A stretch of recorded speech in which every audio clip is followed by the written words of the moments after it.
Welcome to the Human Capital Innovations Podcast, your go-to source for personal, professional, and organizational growth and development. We hope you tune in often for all things people management, organizational development and change, organizational leadership, and social impact related. Maximize your personal and organizational potential with Human Capital Innovations Podcast.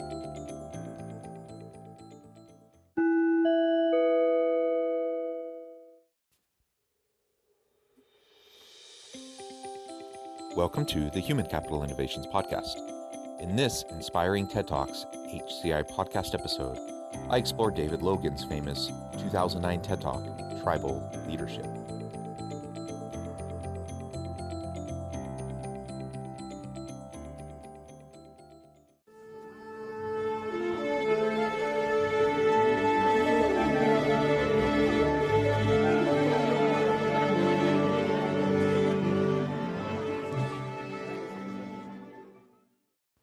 Welcome back to the Human Capital Innovations Podcast. It's great to be with you again today for this inspiring TED Talks HCI podcast episode, where I explored David Logan's famous 2009 TED Talk, Tribal Leadership. It's easy to think, as a species, we have evolved far beyond the days of tribalism, but management consultant David Logan argues that effective leaders understand the 5 kinds of tribes that still crop up naturally in nearly any setting. Logan's talk takes you through the 5 tribes or stages, beginning with life sucks in stage 1 and ending with life is great in stage 5. Thanks for joining me, and I'll catch you on the flip side of this first clip.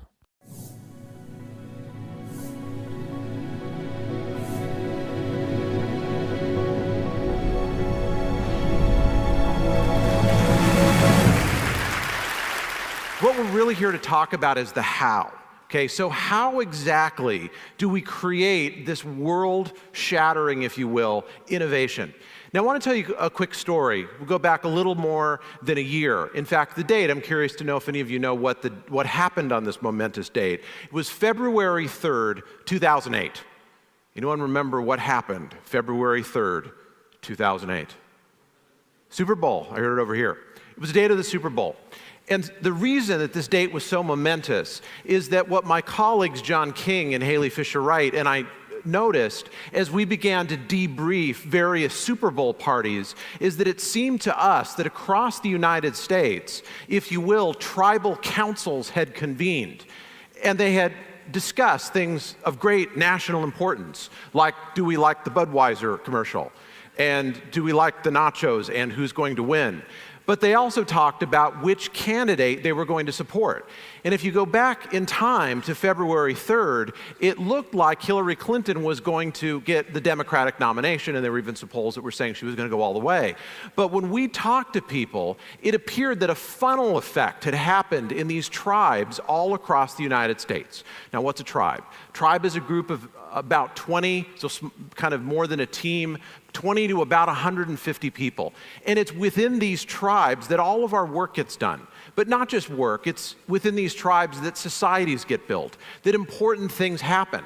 And so as we surveyed the, if you will, representatives from various tribal councils that met, also known as Super Bowl parties, we sent the following email off to 40 newspaper editors the following day, February 4th. We posted it on our website. This was before Super Tuesday. We said the tribes that we're in are saying it's going to be Obama. Now, the reason we knew that was because we spent the previous 10 years studying tribes, studying these naturally occurring groups. All of you are members of tribes. In walking around at the break, many of you had met members of your tribe, and you were talking to them. And many of you were doing what great, if you will, tribal leaders do, which is to find someone who's a member of a tribe and to find someone else who's another member of a different tribe and make introductions. That's, in fact, what great tribal leaders do. So here's the bottom line. If you focus in on a group like this happens to be a USC game, and you were to zoom in with one of those super satellite cameras and do magnification factors so that you could see individual people, you would in fact see not a single crowd, just like there's not a single crowd here, but you would see these tribes that are then coming together, and from a distance, it appears that it's a single group. And so people form tribes. They always have, they always will. Just as fish swim and birds fly, people form tribes. It's just what we do. But here's the rub. Not all tribes are the same. And what makes the difference is the culture. So in this first clip, he introduces this idea of tribes. Now, it's probably not new to anybody that we evolved as tribal beings from an evolutionary psychology standpoint and an evolutionary biology standpoint. Tribes and this human connection has been very important in our progress as a human species. And this hasn't just gone away just because of technological advancements. We still have a drive towards connection, community, and tribes. And sometimes we talk about tribalism, brand tribalism. We talk about politics tribalism. The reality is those are just a couple examples of the vast array of types of tribes that we might find ourselves in. And so he's starting to explore and lay out this idea that simply we all find ourselves in tribes. And he talks about the 2008 Super Bowl. I happened to know exactly what was going on that day when he mentioned the date because February 3rd happens to be my birthday. And I remember specifically 2008 because the Super Bowl fell on my birthday and because we had a huge snowstorm where I lived. And so we got snowed in and my church got canceled and we ended up shoveling snow for all the neighbors. And it was kind of a fun way to spend the morning, and then we got to watch the Super Bowl in the evening, and it was just kind of a fun, unique birthday. Anyways, that's not really pertinent to this TED Talk, but I knew exactly what he was talking about when he got to that point and talking about that date. And it is so interesting to think about the people that attend football games as different, forming different tribes, but also the people watching the football games. And I know so many people that don't care about football at all, but they still watch the Super Bowl, specifically so they can critique the commercials. That's another example of tribes forming, or families that get together that normally they don't really care that much about football, but they get together for the Super Bowl. My family is one of those that we often do get together. So it's just really interesting to think about the many ways in our lives that tribes do form. And if we're going to be effective leaders in the workplace, as he's going to explore here further on in his TED Talk, we need to become more comfortable with the different types of tribes that exist, the different stages of tribes that exist that he's going to lay out here in a moment. And ultimately, we need to be able to speak to all levels, all different stages, people who find themselves in different types of tribes. We need to meet them where we're at, and where they're at rather, and we need to make sure that we can bring them along towards whatever we're trying to achieve. He started that clip with the question, how? How do we achieve this type of innovation? And as we go throughout the rest of this episode, what you'll see is it's essential that we think in terms of the different tribes that we're in, that we find a way to reach out and expand the reach of our tribes and the connections between tribes so that we can drive better innovations for our organizations. Now here's the net out of this. You're all a member of tribes. If you can find a way to take the tribes that you're in and nudge them forward along these tribal stages to what we call stage 5, which is the top of the mountain. But we're going to start with what we call stage 1. Now, this is the lowest of the stages. You don't want this, okay? This is a bit of a difficult image to put up on the screen, but it's one that I think we need to learn from. Stage 1 produces people who do horrible things. This is the kid who shot up Virginia Tech. Stage 1 is a group where people systematically sever relationships from functional tribes and then pool together with people who think like they do. Stage 1 is literally the culture of gangs, and it is the culture of prisons. Now again, we don't often deal with stage 1, and I want to make the point that as members of society, we need to. It's not enough to simply write people off. But let's move on to stage 2. Now, stage 1, you'll notice, says, in effect, life sucks. So in this other book that Z mentioned that just came out called The 3 Laws of Performance, my colleague Steve Zaffron and I argue that as people see the world, so they behave. Well, if people see the world in such a way that life sucks, then their behavior will follow automatically from that. It'll be despairing hostility. They'll do whatever it takes to survive.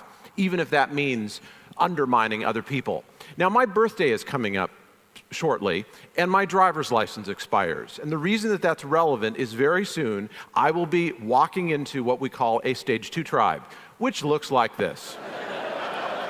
Now, am I saying that in every department of motor vehicles across the land you find a stage 2 culture? No. But in the one near me, where I have to go in just a few days, what I will say when I'm standing in line is, how can people be so dumb and yet live?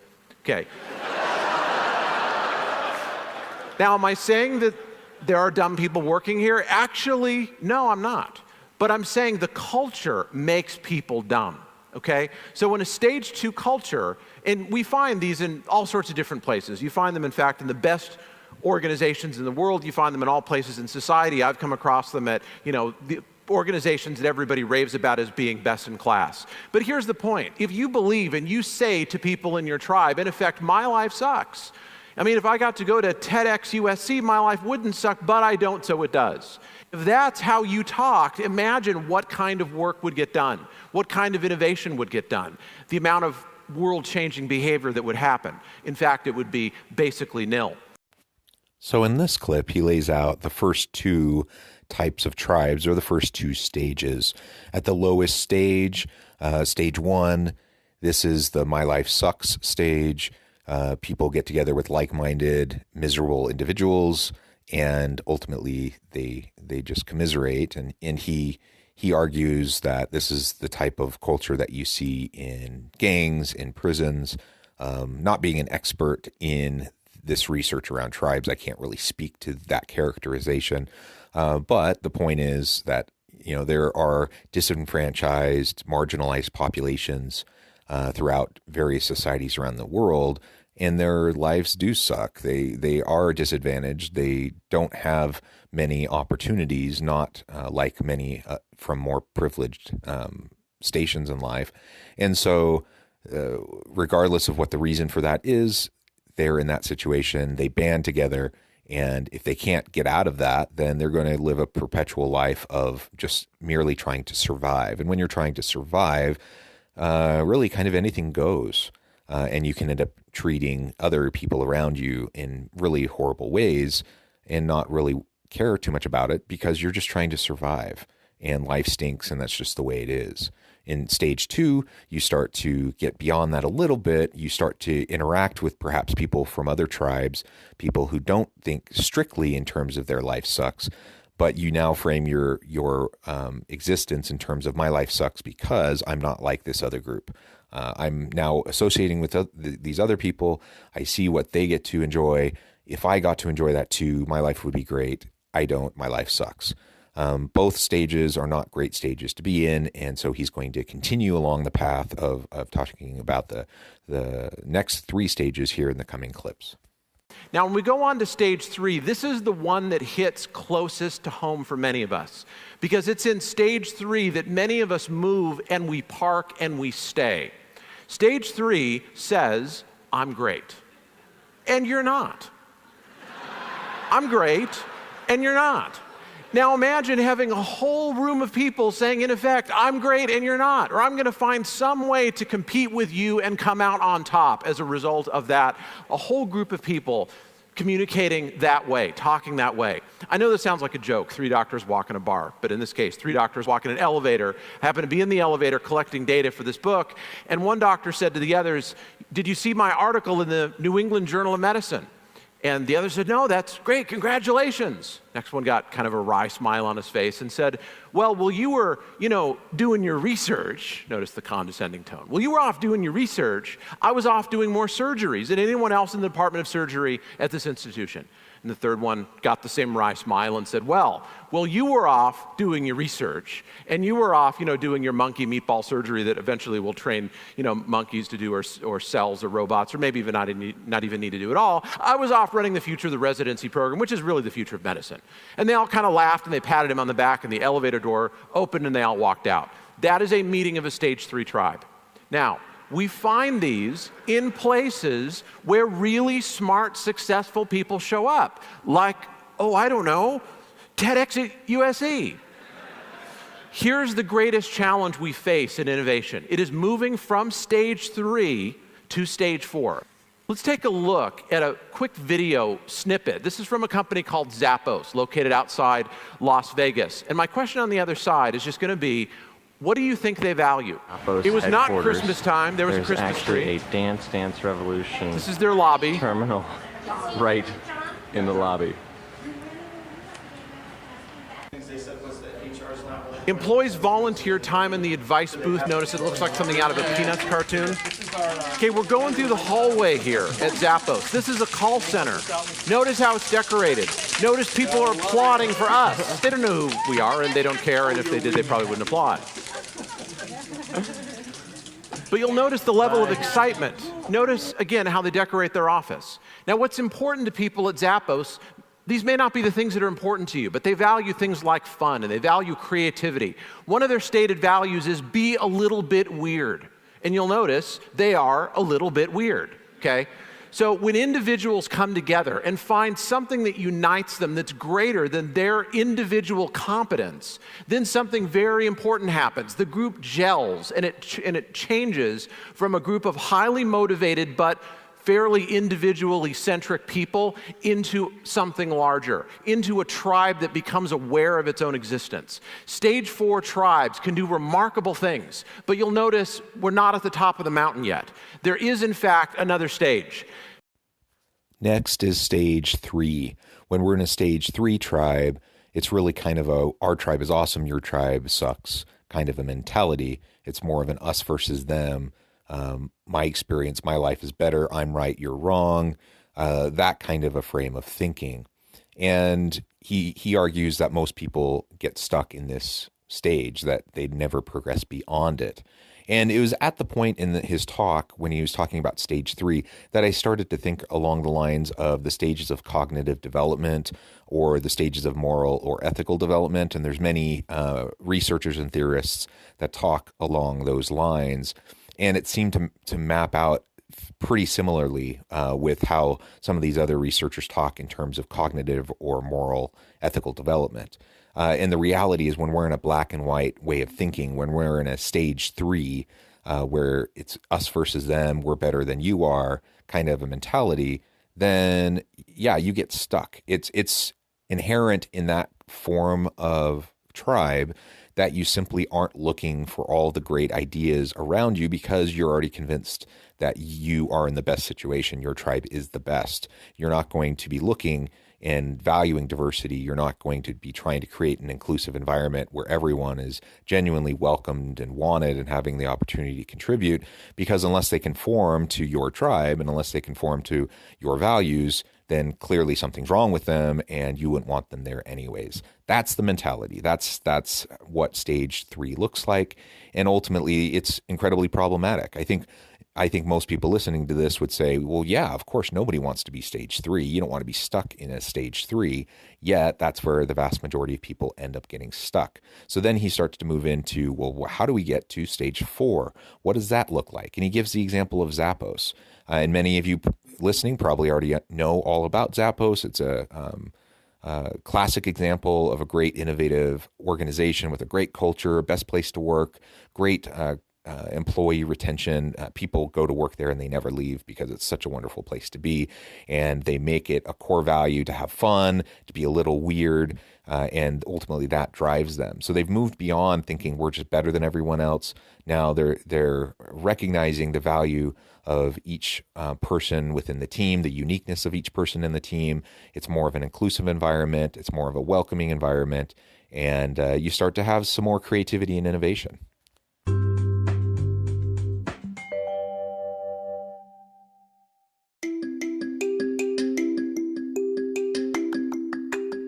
I'm excited to announce the publication of my new book from HCI Press, Bluer Than Indigo Leadership: The Journey of Becoming a Truly Remarkable Leader. Early in my adult life, I learned about an Asian proverb that translates as bluer than indigo. If you think about the color indigo, it is a brilliant, deep, and vibrant blue, what some would call the bluest of blues. To have something that is bluer than indigo is rare and truly remarkable. Contrary to popular myth, there is no one-size-fits-all or cookie-cutter approach to effective leadership. There's no silver bullet, no secret sauce, no go-to model that will solve all of our problems. The truth is, great leaders have all had their unique strengths and flaws, and have all had to discover and then pave their own distinctive path in their life's journey to fulfill their leadership potential. Bluer Than Indigo Leadership will help you discover your own path and explore those ordinary, everyday actions that will help you respond to an uncertain future and produce extraordinary results for individuals, teams, and organizations.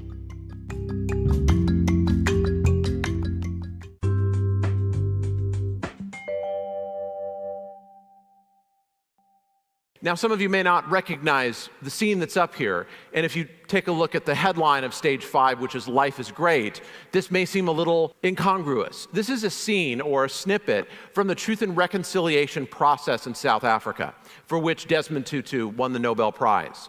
Now, think about that. South Africa, terrible atrocities had happened in the society, and people came together focused only on those two values, truth and reconciliation. There was no roadmap. No one had ever done anything like this before. And in this atmosphere where the only guidance was people's values and their noble cause, what this group accomplished was historic.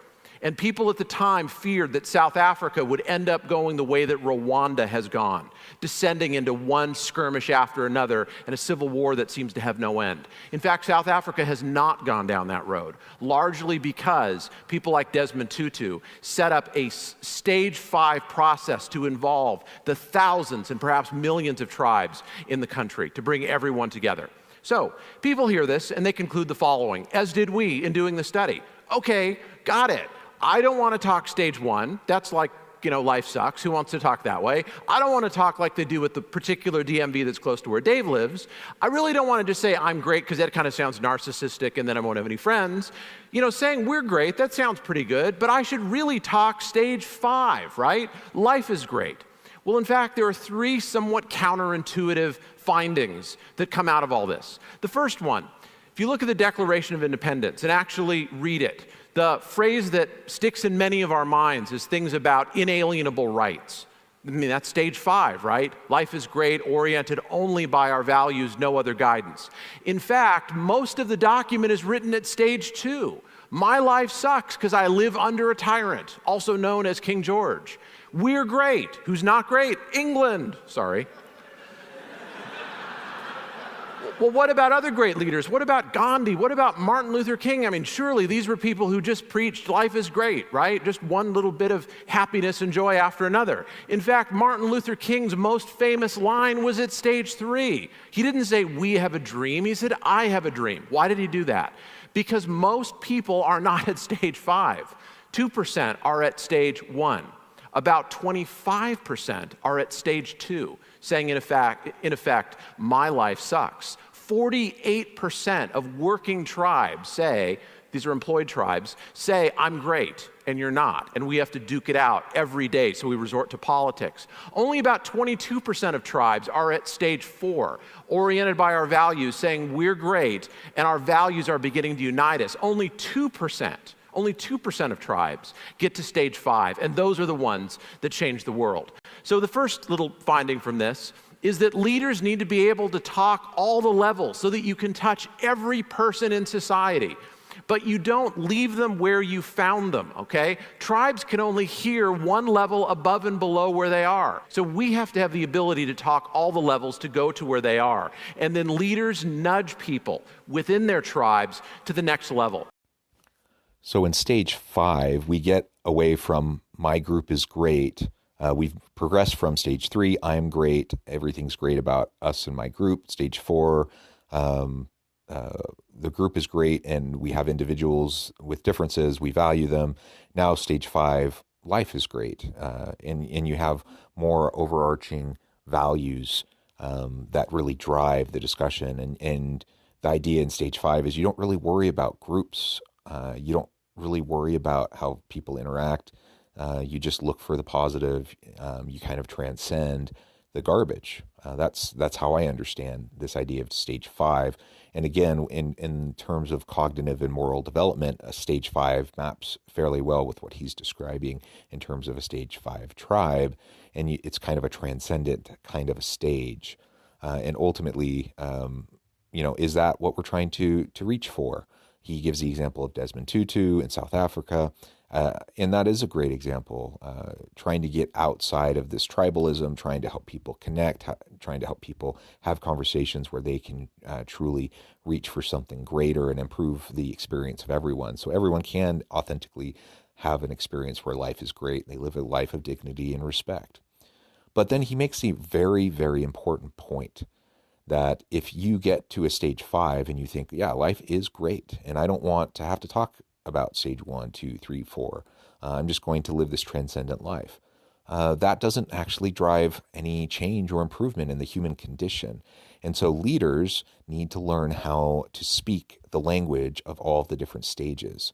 And in fact, it's only leaders who get up to stage 5 who even can speak all the different languages because they've experienced them. Someone who's stuck at stage 3, it's impossible for them to understand and talk the language of a stage 4 or stage 5 in any authentic way.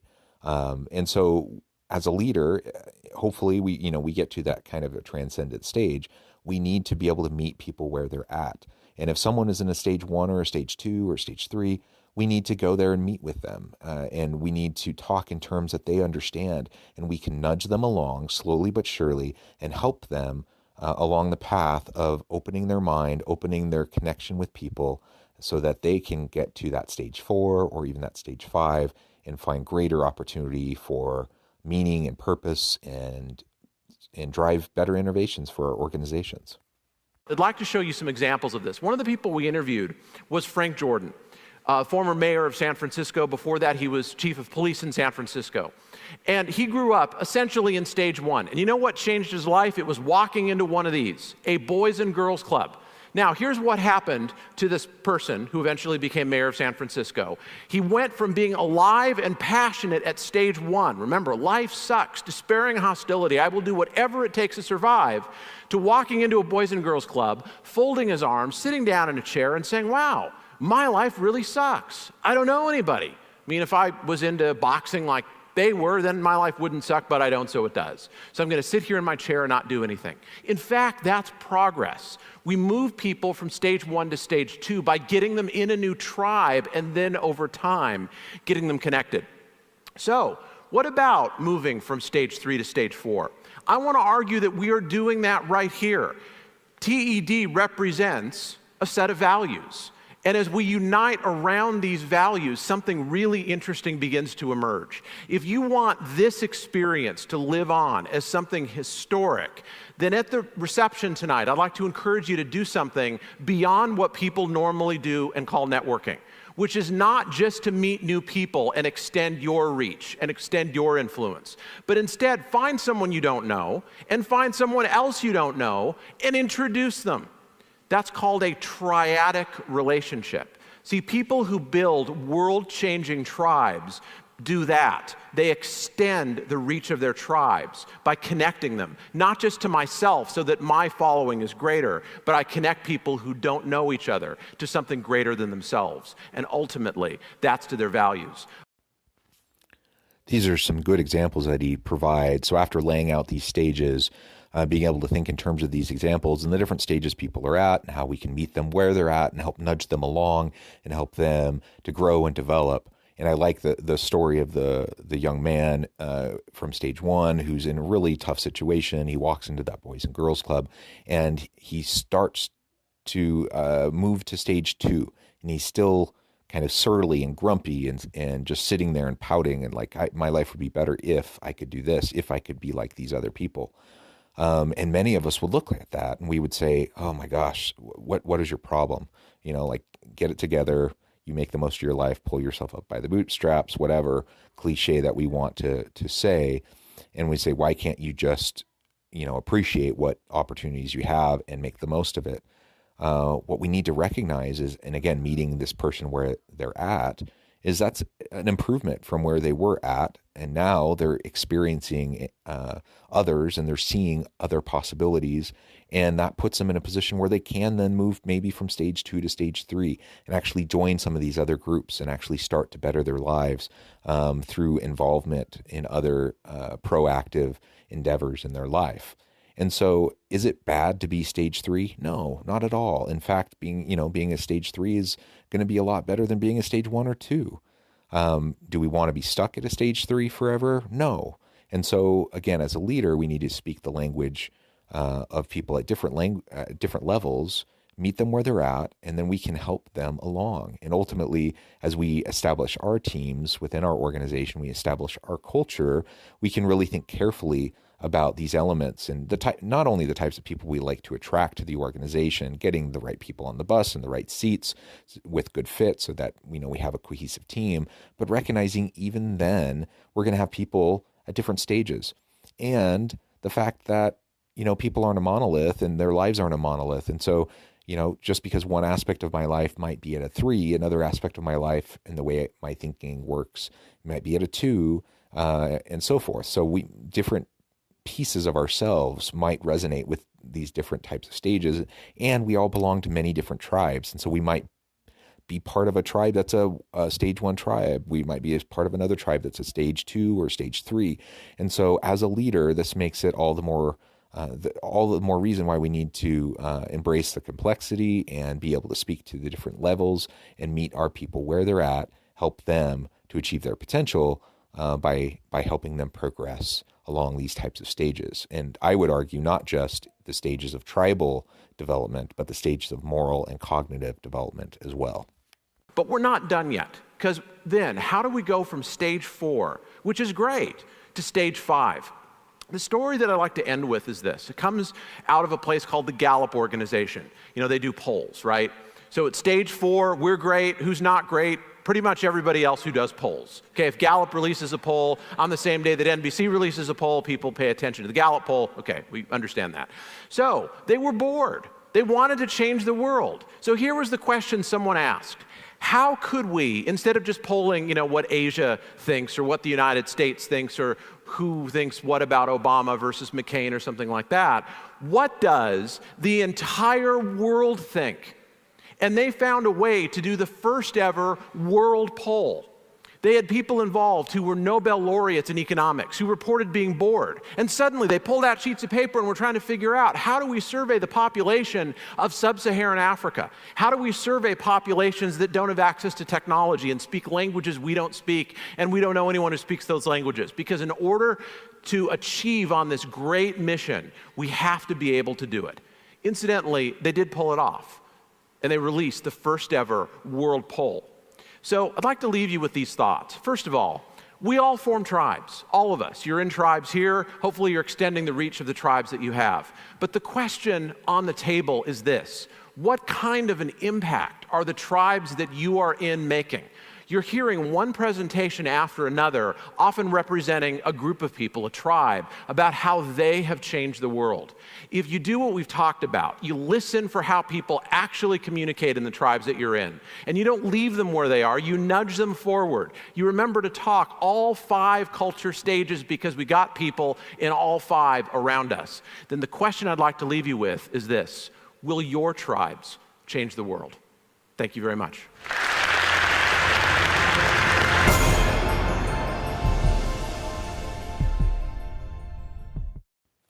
Ultimately, the goal is to progress to a stage 5 as individuals, as tribes, that we can all, more or less, to use the term transcend, that we can get to that top of the mountain place where we aren't so worried about all the petty little things and the differences, and we're not wasting time and energy on us versus them thinking and trying to prove that we're better than other people.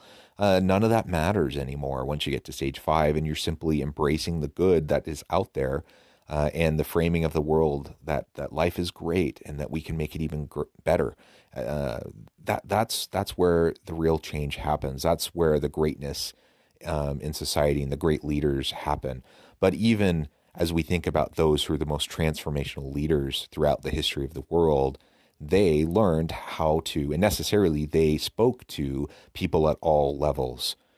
He gave examples throughout the TED Talk of this. He gave the example of the Declaration of Independence, rather. He gave the example of Martin Luther King.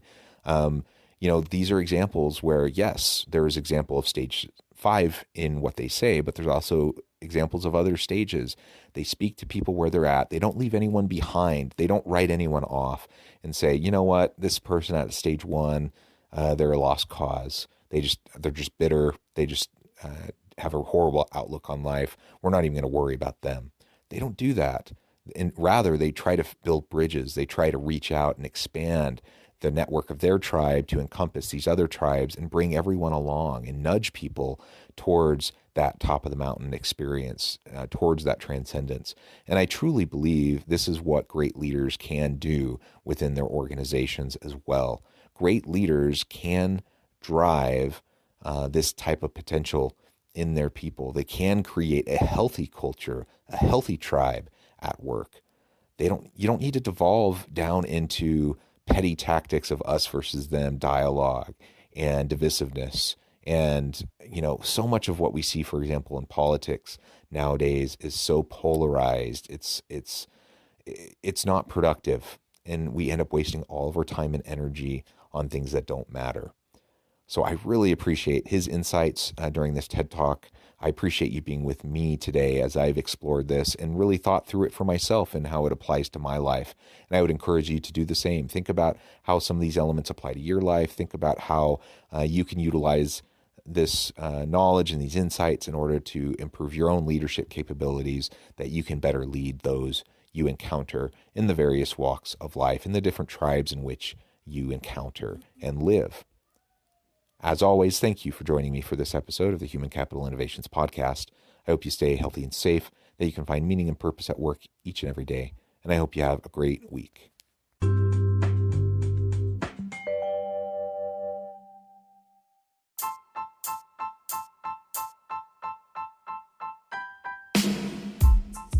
The alchemy of truly remarkable leadership. Ordinary, everyday actions that produce extraordinary results. Consider how the nature of work has shifted over the past 50 years. With increased globalization, rapid technological advancement, and the shift in economic composition, the average job of today looks very different than the average job of 50 years ago. What will the jobs and organizations of tomorrow look like? Moreover, what does this all mean for organizational leaders? What are the core competencies and capabilities of organizations and their leadership that are prepared for continued disruption and geopolitical and socioeconomic shifts? Regardless of what the future holds, increasingly, leaders need to be socially minded, data-driven, decisive, champions of talent, and disruptors of the traditional notions of leadership, teams, organizations, and work. The alchemy of truly remarkable leadership will help you to explore your own leadership competencies and capabilities and consider ways to apply and implement them into your workplace and personal life.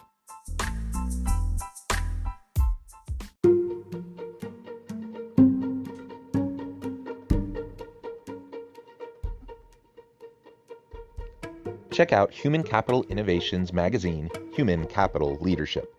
Human Capital Leadership is a free, interactive e-magazine with the mission to help individuals, leaders, and organizations find innovative approaches to maximize their human capital potential. We publish issues quarterly in August, November, February, and May. Take a look at the latest issue and let us know what you think.